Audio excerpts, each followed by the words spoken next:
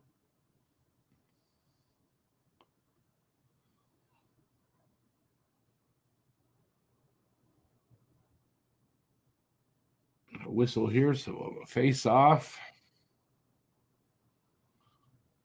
Man, Galley, if you could only seen where that puck was going. Could have had a goal there.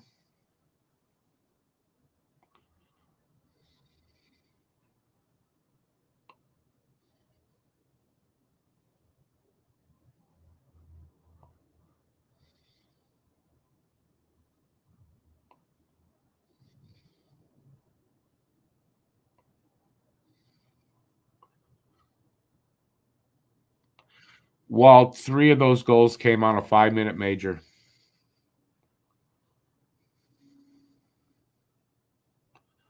I don't think we're going to finish. If he's talking last in the league, no. Things have to go a lot worse for that. You got to remember too, this isn't even close to our full lineup, so like this really means nothing in terms of. Yeah, I mean this game here, the pop, it means nothing. It's a very weak lineup tonight, like so like temper it a little bit. Come on.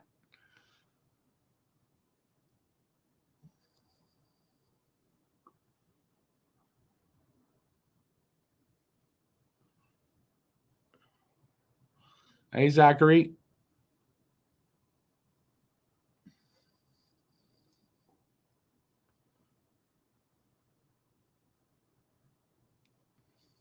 Good luck next Wednesday. Tomorrow's Wednesday. Oh, the next Wednesday after that? That's the opener. Might be more good luck for you guys.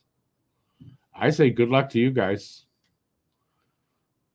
We're going to be physical as all fuck on Wednesday. I hope anyway. Against the Leafs on opening night. Feed that team a little bit of what it deserves, man.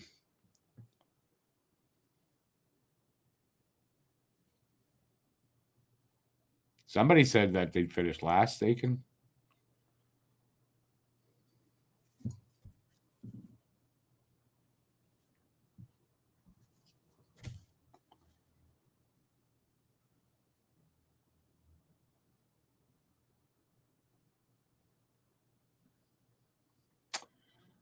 Five and a half minutes into this third period. It's been a mild third period.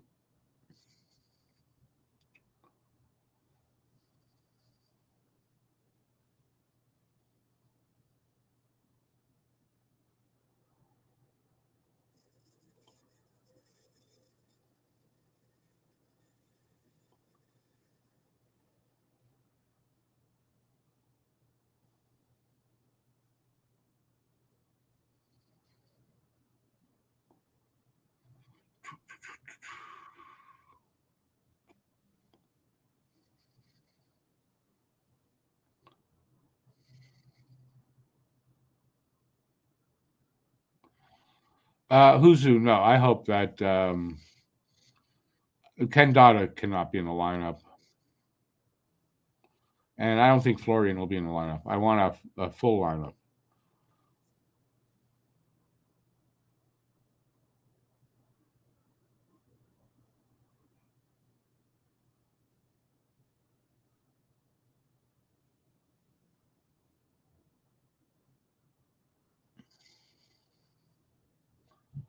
You're saying that Salil, come on, ridiculous. Ridiculous. What are you talking about?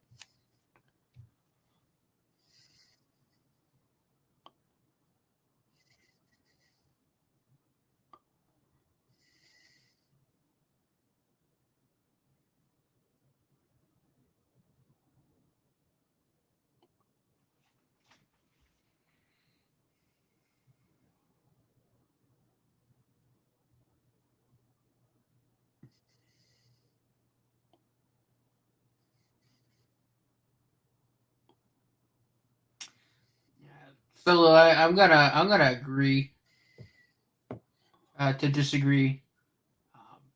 With what? Michael, this comment here.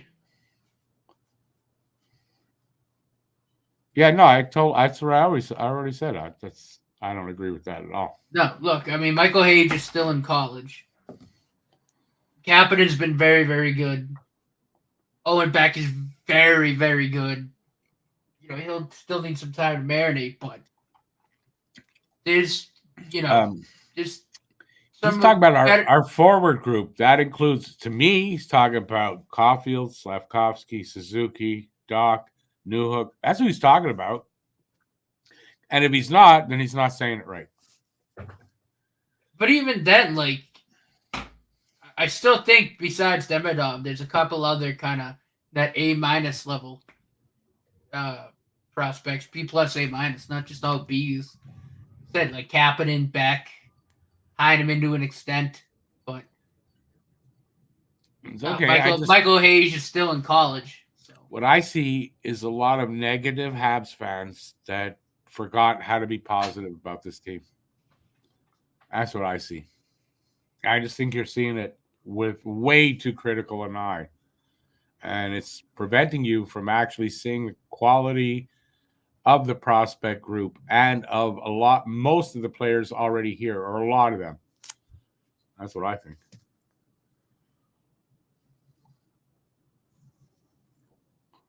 And you probably see in me somebody Joshua who's wearing. I'm sorry, Joshua Watt is not a B-level prospect in my eyes. Sorry, I just like Joshua Watt to me isn't a B-level prospect. He's not. He's better than that.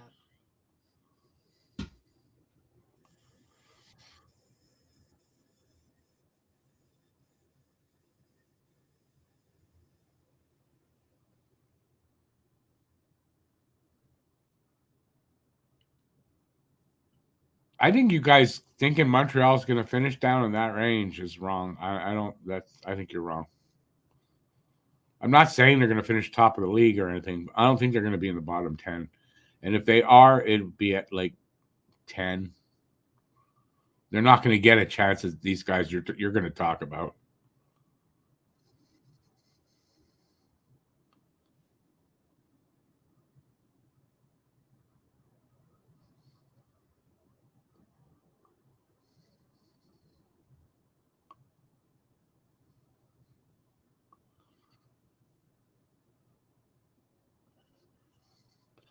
Just so everybody knows, prospects are all to be determined, aren't they? Or do I see that wrong? Pretty much. I mean, potential-wise, I can kind of see why Phil's making that argument, and it's fair. But I think, there's you said I think why I think to me, yeah, B+. Kapanen I think is right there too in terms of potential. I think you're underrating Kapanen a lot. Demidov is obviously an A. I think Michael Hage is on that A-, range there. I think Michael Hage is fantastic. Owen Beck is at very least a B+ level center prospect.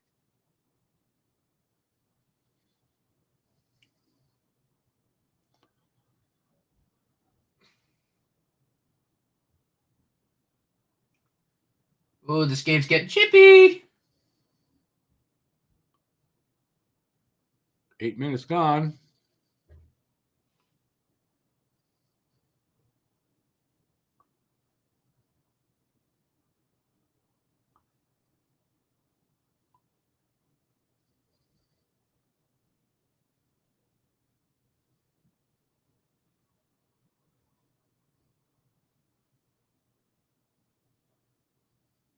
Doc going after Greg. Yeah, because Greg went into his knee. I know. And he grazed Greg's skate blade, and they call the penalty. I get it though. I mean, Doc did chop at him, so it's fine. But the Ottawa Senators in there diving. Yeah.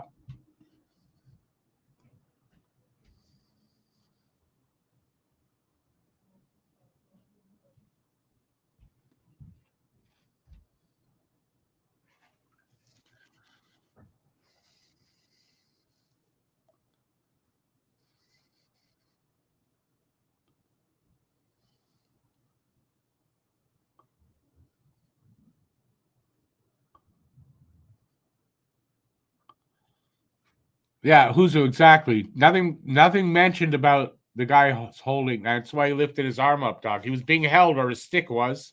Yeah. Nothing. No, it should have been 2 penalties there.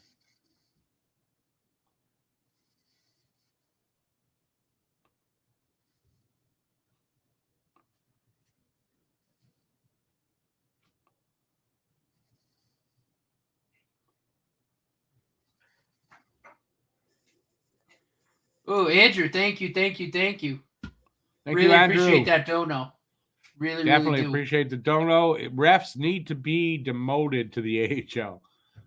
Yeah, you're starting to hear more people liking the idea that the refs need to be accountable for their calls after the game. And I don't know. I would like to see it, but then I've heard arguments for why it wouldn't be a good idea, and they might not be wrong. But man, they got to be accountable somehow. Just don't know how.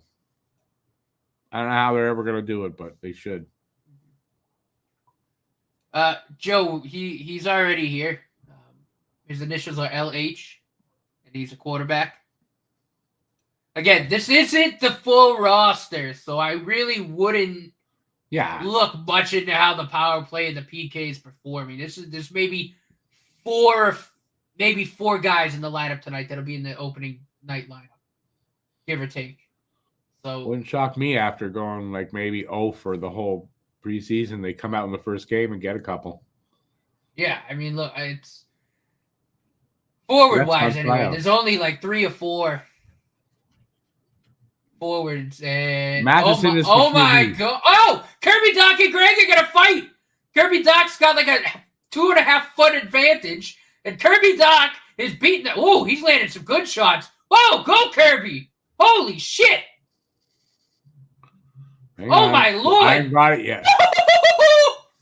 Kirby Doc is landing bombs. Go.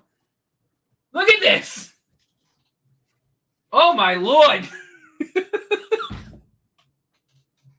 And people say Kirby Doc isn't tough.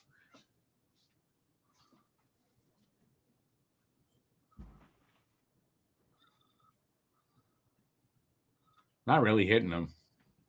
He landed a few good shots.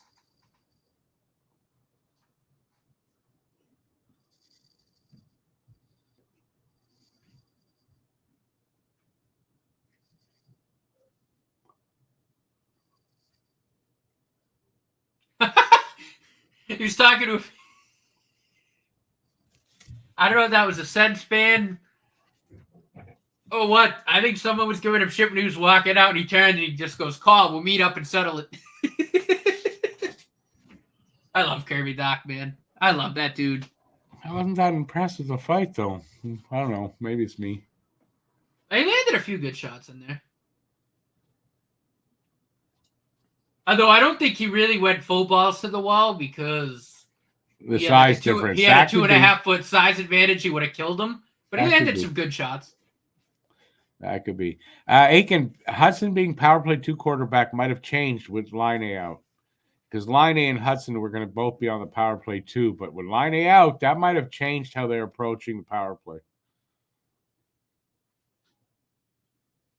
No, Aiken, I agree. It really wasn't much of a fight. Like I said, even when they first got together, I'm like, ooh, Kirby Doc might kill him. Hang on, I got to help David out. David, on the bottom of the screen you're watching should be a $sign. So if you want to make any donos, anybody does, you click there. It's easy to go from there. It's really easy. As far as merchandise, we just have the T-shirts that are behind me. Yep. You got to just send me an email at talkinghabs@gmx.com. It's in the description of all my videos, and send me an email, and I will tell you how to go about getting one of these T-shirts. Mm-hmm. Yeah, no, I don't think Kirby Doc could, like I said, go full on because of the size difference. Like, he would have killed him. They better give Greg instigator. If this was us, they would. It looked like Greg went after him at first, but I think Doc actually dropped the gloves first and Greg accepted. That's what it looked like to me, right? Or am I wrong? And I have that backwards. I couldn't tell. I just saw like Doc up here and Greg here, and I went, yeah, well. Ooh. Because like I said, I don't think Doc really went like full on. Well, A, it's the preseason, but B, he didn't go full on. He looked slow. He looked slow, but it could have been on purpose. But he looked a little slow or whatever. It wasn't whatever. But you're right. That difference, he didn't want to kill him. So he probably was just sort of throwing them, but not, I mean, he landed a couple really good ones. Yeah, but I bet you even not at full power because he could kill the guy. He's that much taller than him. I know. Well, you saw him at the beginning. He had him like this. Yeah, I know. So all he had to do was go, whoop. Pretty much. Oh, David, I'm sorry. There's no other way. You gotta hit the $. It's the only way to. It should be. It should be. David's saying he's not very computer savvy, so that's just me done. I don't know how else. Yeah, Zach, I saw that too. He said he did something like this. He's like, "Call me, we'll settle it," or something like that. I don't know. But that was funny. It should be right under the window. Yeah, it should be right where you're like when you're making a comment next to the arrow. There should be like a $. There should be a $sign there. If you do see it. No, not the bottom of the chat. The bottom of the window you're watching the show in.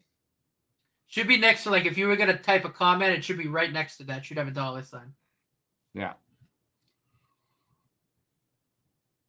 Again, David, I need your email from you to do that. Don't put your email in the chat here unless you want people to email you.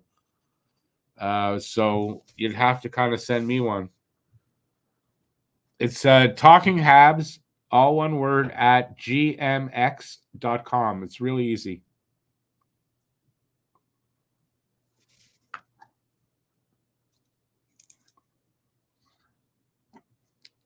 And as far as for me, I don't see that window exactly, so it's hard for me to tell you exactly where it is, but I know it's there because we see a different window in here where we're recording this.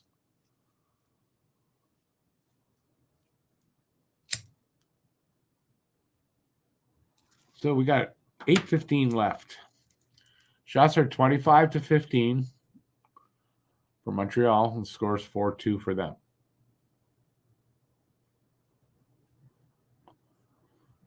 And the game, I mean, okay, I got about to say game's kind of calmed down, except for that fight there. Like, it's calmed down a lot. Oh, Thomas Chabot left the game too, injured. Good. No, I didn't mean that. It's just a joke. I didn't. What I really meant to say was I didn't see anything with Chabot, but Chabot gets hurt a lot, man. I've had him in fantasy. He gets hurt a lot.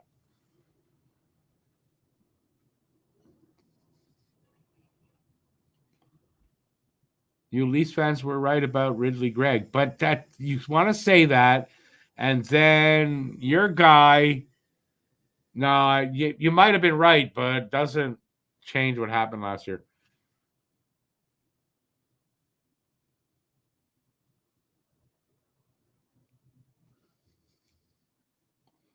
I'm not going to absolve.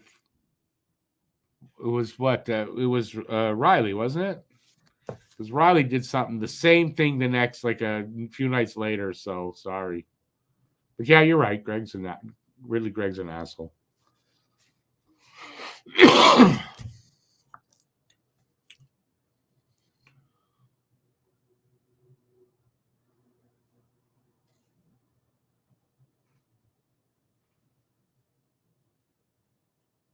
He did get suspended. Okay. Yep. Anyways, all in the past. It's a new year, so let's just move forward. In case I got something wrong, I don't want to be embarrassed. 5-2, unfortunately.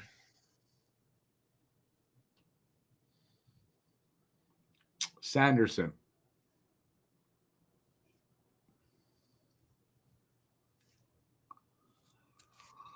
Excuse me.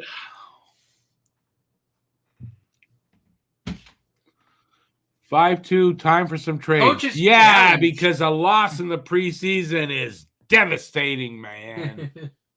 Especially when you're only playing about 5 opening night guys. Just devastating when you play like an AHL team that night. Oh, yeah, that might be offside.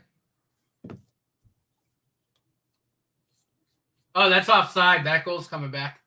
After you got Sheldon Keefe. That's Sheldon Keefe's crappy coach. So don't know what you're worried about that.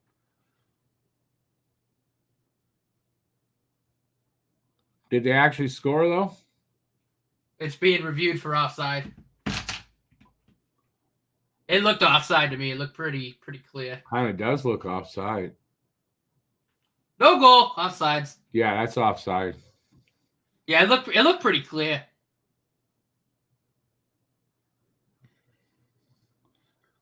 Again, David, I don't have your email, dude.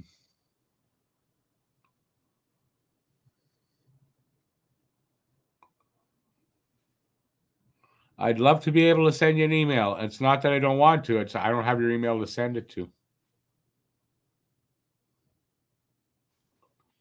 You're not worried because you're going to win against New Jersey. Oh, good. That's cool. That doesn't bother me. Now, opening night, different story. We'll see.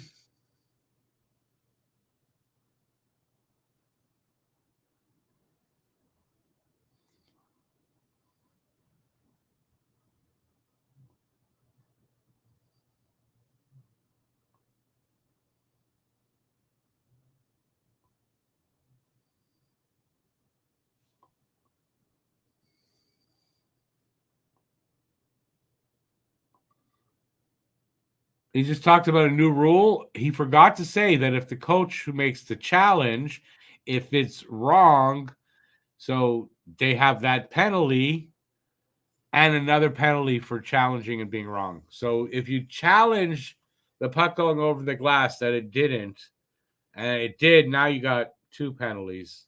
So you're down, it's a 5-on-3. That's, yeah. How many coaches are going to challenge like that? Unless it's so clear cut that he's that confident. I don't know. And if you didn't hear what they were talking about, sorry, you think I'm an idiot then. Although you may think I'm an idiot anyway from things other than that. I don't know. Look above. Look above. Look above where?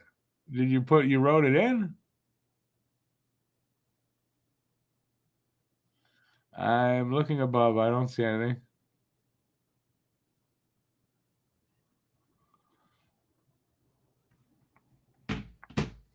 I don't see. Look above where, David? I don't. I'm at a loss here now. May the best team win, as long as that best team is Montreal. I agree with that. Look above. I'm looking above. I'm still looking above. I don't see anything that you wrote your email.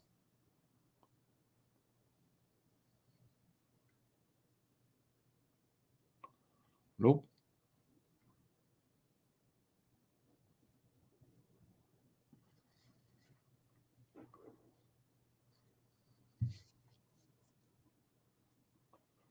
I mean, if you don't mind people seeing your email, put your email in the chat here, but not something I suggest to people to do.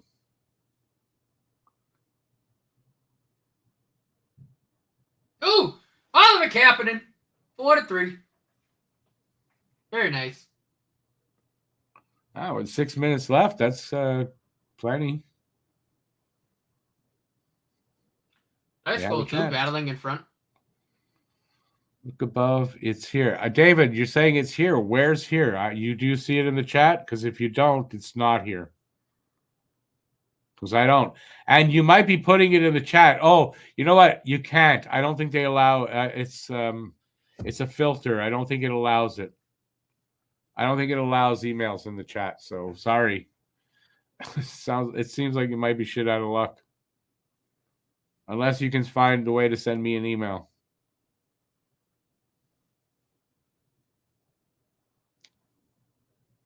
It's not. I won't see it because it filters out. Oh boy. Do you see an email in the chat from David? No.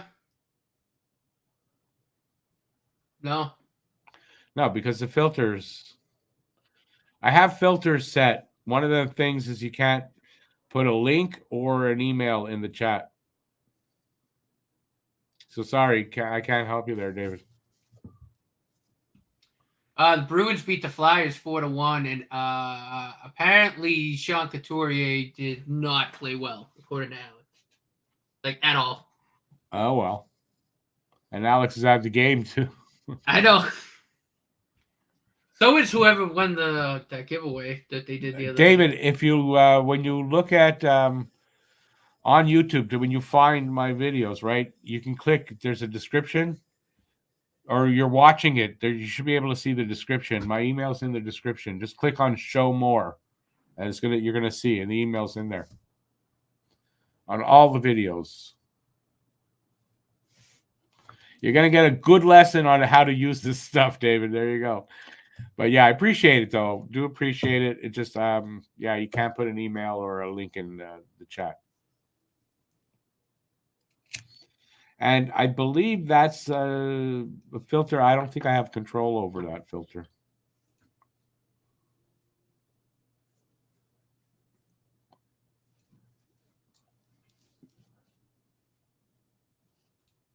You see yours because you typed it in. So it's on you see it. I don't think anybody else sees it, though, David.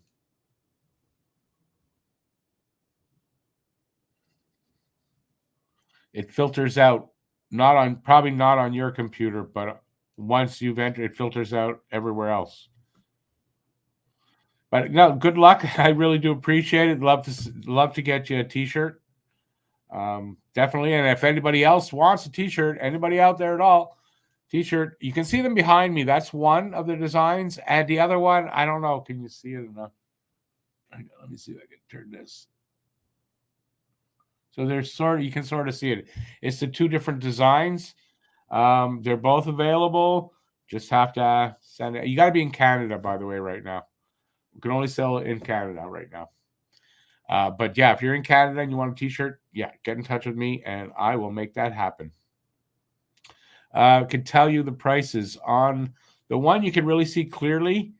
I think that one is $38 plus tax and shipping, and the other one is $43 plus tax and shipping. If you look at the top right-hand corner of your screen, that's one of the logos. Yeah, that's the design without media in it, though. Right. Media. And then this is the other design right up there. Yeah. That's second TPWM's new logo. The second design, that's my own design. The other one is the guy who designed the DPWM logo. This one here, yep, my good buddy Ryan, Cam's cousin. If you watch DPWM, really talented artist in my opinion. Helped us out with this logo here, our new kind of logo designs here at Talking Habs, and just recently we had him create this one for DPWM. So we thank him a lot, for all his time and effort. And again, I think he's a pretty talented artist in his own right. And I'm very, very happy with how the work came out. Yeah, a lot of the artwork you're going to see going forward and stuff is going to be his. Joe wants to get this joke out there. Joe, what do Cats and Habs players have in common? You'll find them in a box when they're shit in the bed, especially, right? Especially. Well, look at this. I don't know how that works now. Look at this. Guru. Thank you, Guru. Guru gifted 5 Talking Habs memberships. I don't know to who, and I don't know exactly how that works, but you can do that. You can gift a membership. Thank you, Guru. How does that work? I'm asking him. Awesome, David. Well, maybe your niece, it sounds like possibly your niece might be able to help you with those things you can't figure out.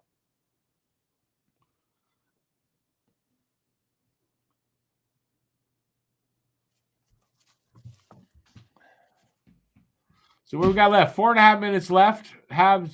Ottawa's on. Got 50 seconds left in a power play, and it's 4-3 for Ottawa. So we'll see if Montreal can tie it up in the next 4 minutes. If not, then Montreal will not be winning this game. If that's the case, we'll see. There's still enough time.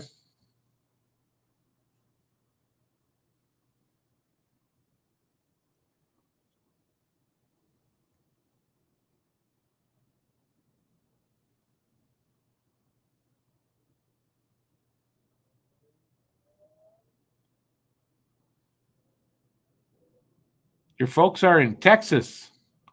All my exes live in Texas. That's not true, but that's an old country western song.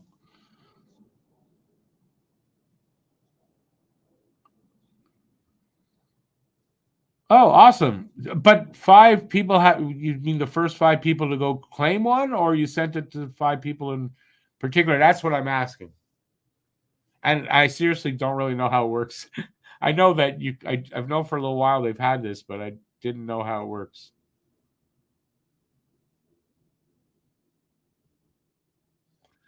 And I would imagine if people are gifted directly, you'll find out. You'll get notified that you have it. Awesome. Once again, Guru, thank you so much. Guru's just saying he's a great guy.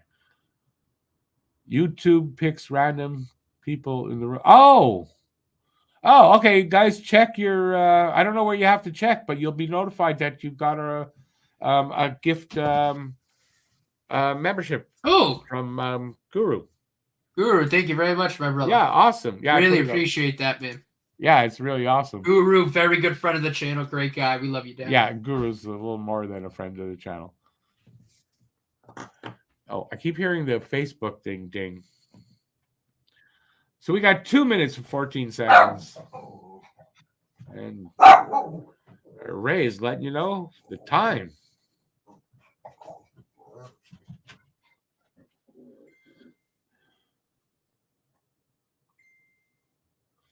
So, and Habs are outshooting them 29-16. So, Montreal should have won this game, or should win this game. It's not over yet, but.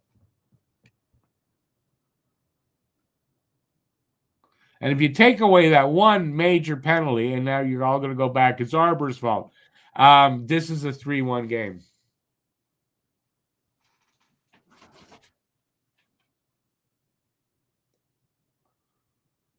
He said empty net now for Ottawa. I wish Ottawa had an empty net. That would be awesome. No, I think we just tied. Oh no! What a save by Allmark. That was a good save. Yeah.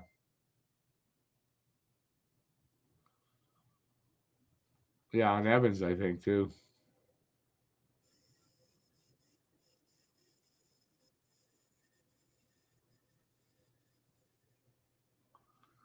Wow, he gets the puck up and everything and just snagged by Allmark. Great save. Great reflex save. Great reflex save. Now that there's going to be some more members, I'm going to have to start. I know I've said this many times. It's just hard to find time to do members-only videos that nobody was watching. But I think it's a lot easier now to find the members videos. And I believe there's a new thing that YouTube actually is going to start actually promoting them more. So I got to start getting back to doing a membership video here and there. So hopefully that's my motivation. Matter of fact, I'm going to write it down to do one. Even if it's just a short video, I can still do that. I'm going to try to do that. I'm going to shoot for Friday. Tell you the truth, the way the goalie tandem videos are getting views, I might do the last one. I got 2 left. I might do them as members only, and then later put it out as a regular video. That's a good idea. And I've been meaning to get back to the members videos. I want to change a few things. So Guru might be a good motivation for me. Thank you.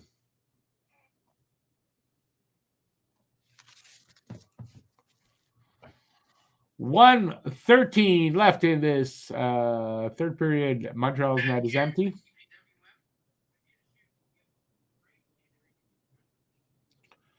Let's see.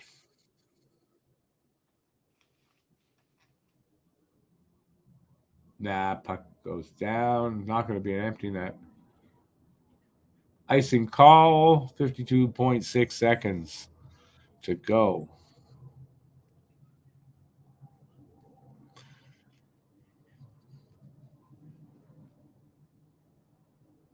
Oh, also, I should remind, if you want to be in the fantasy hockey pool, if you want, there's spots open. Also, Let me know in my email.